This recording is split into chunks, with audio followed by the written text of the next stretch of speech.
तुमच्या रक्तामध्ये uric acid वाढलं आहे आणि तुम्हाला असं वाटतं की जास्त प्रोटीन खाल्ल्यामुळे किंवा नॉनव्हेज खाल्ल्यामुळे हे वाढत आहे, तर हे समजूत पूर्णपणे बरोबर नाही आहे.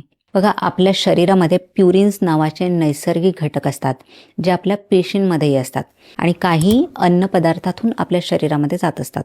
स्पेशली जेव्हा तुम्ही प्रोटीनयुक्त आहार घेता तेव्हा हे प्युरिन्स तुमच्या शरीरामध्ये जातात आणि हे प्युरिन्स जेव्हा पचतात तेव्हा युरिक ॲसिड शरीरामध्ये तयार होतं. बघा, पण खरी समस्या जी आहे ती युरिक ॲसिड तयार होण्यामध्ये नसते, तर समस्या तेव्हा सुरू होते जेव्हा शरीर हे युरिक ॲसिड व्यवस्थित बाहेर टाकू शकत नाही.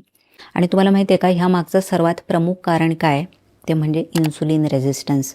सो जेव्हा तुम्ही हा एक कार्बोहायड्रेट डाएट खाता, लो प्रोटीन डाएट घेता, तेव्हा तुम्हाला इन्सुलिन रेझिस्टन्सचा प्रॉब्लेम होऊ शकतो. इन्सुलिन रेझिस्टन्सचा जेव्हा प्रॉब्लेम होतो ना, तेव्हा किडनीची कार्य करण्याची क्षमता कमी होते आणि युरिक ॲसिड हे बाहेर टाकण्याचं काम किडनी करत असते.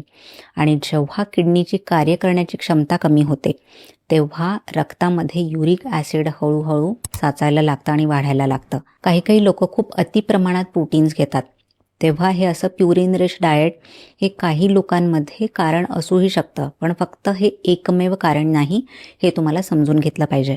आणि जेव्हा पण युरिक ॲसिड शरीरामध्ये वाढतं तेव्हा शरीरामध्ये सूज येते. जसं पायाच्या अंगठ्यामध्ये सूज यायला सुरुवात होते, त्यानंतर काही जॉईंट्समध्ये पेन व्हायला लागतं, त्यासोबतच जॉईंट्स लाल होऊ शकतात, त्यामध्ये सूज येते, गाऊट्सचे जे काही अटॅक्स आहेत ते सारखे येतात आणि काही लोकांना किडनी स्टोनचा त्रासही होतो. सो युरिक ॲसिड वाढल्यानंतर मग एक्झॅक्टली काय केलं पाहिजे? बघा, त्याचं जे कारण आहे ते म्हणजे इन्सुलिन रेझिस्टन्स. सो तुम्हाला इन्सुलिन रेझिस्टन्स ठीक करण्यासाठी काही स्टेप्स घेतल्या पाहिजेत.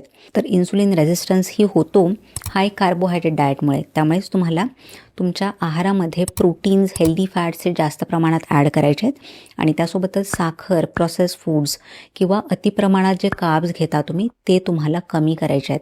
तुमचं वजन जास्त असेल तर वजन नियंत्रणात आणण्याचा प्रयत्न करायचा आहे. त्यानंतर दुसरी गोष्ट जी तुम्हाला करायची ते म्हणजे तुम्ही भरपूर पाणी प्या.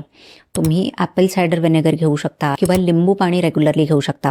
सो हे जे काही पेय आहेत ते युरिक ॲसिड शरीराबाहेर फेकण्यासाठी मदत करतात. आणि त्यासोबतच तुम्हाला संतुलित आहाराची पण गरज आहे.